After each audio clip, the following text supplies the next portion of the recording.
चुनाव के लिए कांग्रेस ने जारी की 43 उम्मीदवारों की दूसरी लिस्ट। कमलनाथ और अशोक गहलोत के बेटे को दिया टिकट। राजस्थान के पोखरण में सेना ने दिखाई स्वदेशी हथियारों की ताकत। भारत शक्ति अभ्यास देखने पहुंचे पीएम मोदी। चंडीगढ़ के राजभवन में भाजपा अध्यक्ष नायब सिंह सैनी ने ली शपथ। हरियाणा के नए मुख्यमंत्री बने नायब सिंह सैनी।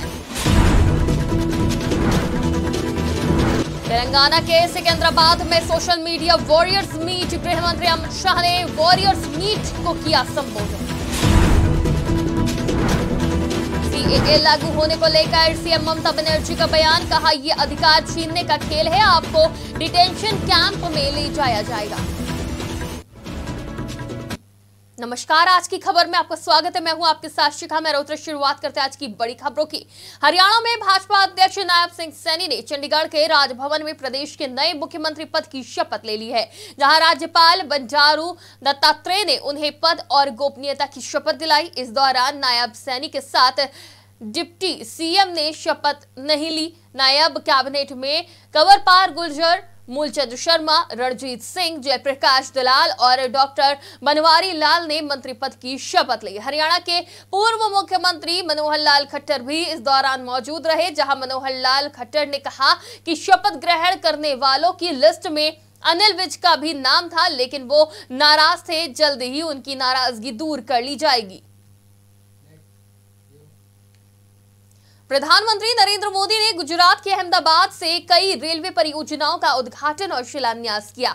इसमें 10 नई वंदे भारत ट्रेनें भी शामिल हैं। वहीं इस कार्यक्रम में पीएम मोदी के साथ रेल मंत्री अश्विनी वैष्णव, गुजरात के राज्यपाल आचार्य देवव्रत, सीएम भूपेंद्र पटेल और राज्य भाजपा प्रमुख CR पाटिल भी मौजूद रहे। इस दौरान पीएम मोदी ने कहा, 700 से ज्यादा स्थान पर लाखों लोग इस कार्यक्रम में जुड़े हैं। विकसित भारत के लिए हो रहे नव निर्माण का लगातार विस्तार हो रहा है। इस 2024 में अब तक 11 लाख करोड़ रुपए से ज्यादा की परियोजनाओं का लोकार्पण और शिलान्यास हो चुका है।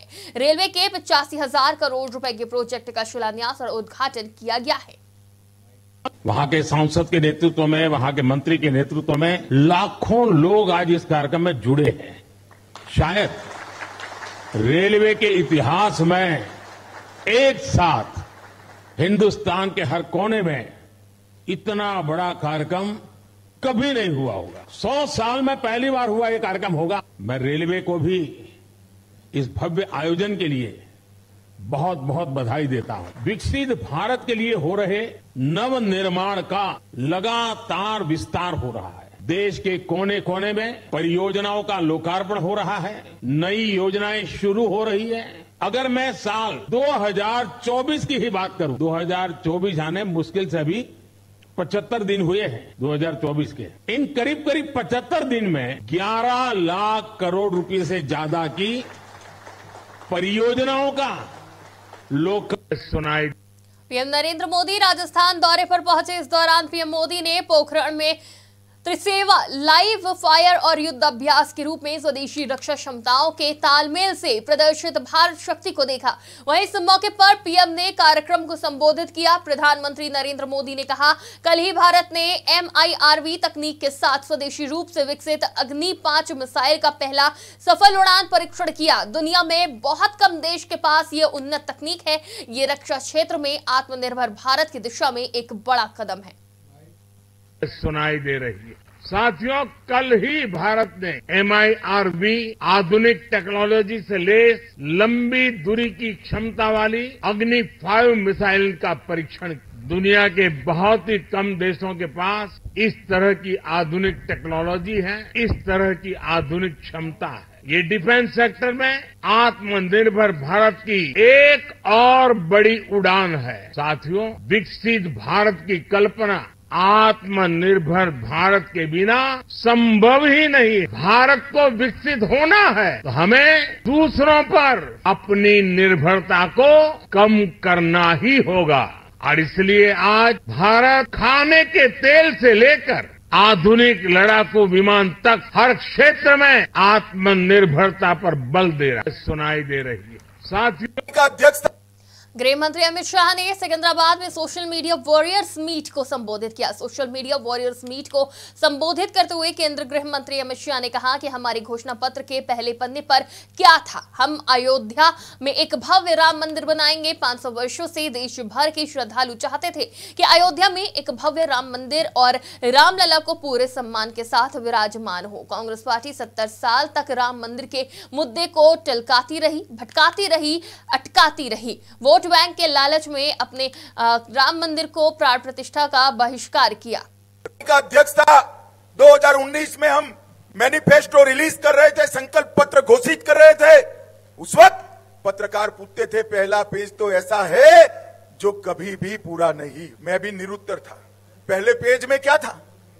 क्या था हमारे संकल्प पत्र के पहले पेज में?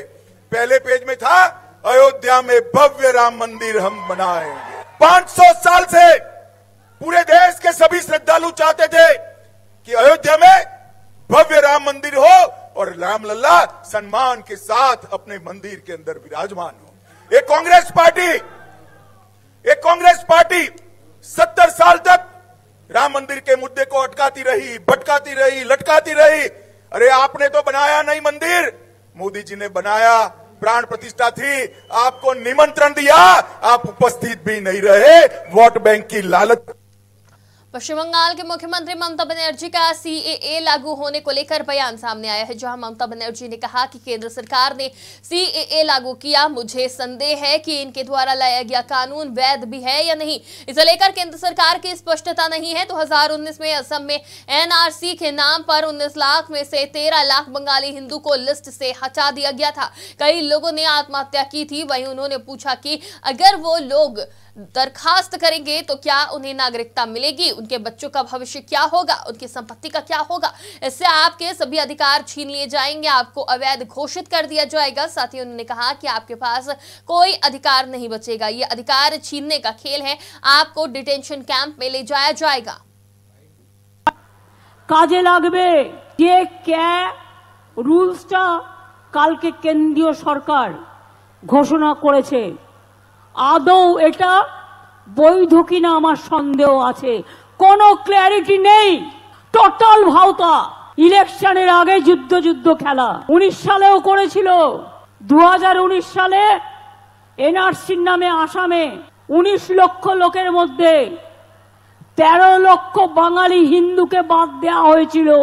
অনেক মানুষ দুঃখে আত্মহত্যা করেছিল। আজকে যে বিজেপির নেতারা বলছেন ক্যা করে দিলাম, অধিকার দিয়ে দিলাম, এবার আমি আপনাদের কাছে কয়েকটা কোয়েশ্চেন করছি। তার মানে এখন যাদের দরকার। आज की बड़ी खबरों में फिलहाल इतना ही। देश और दुनिया की तमाम खबरों के लिए देखते रहिए आज की खबर।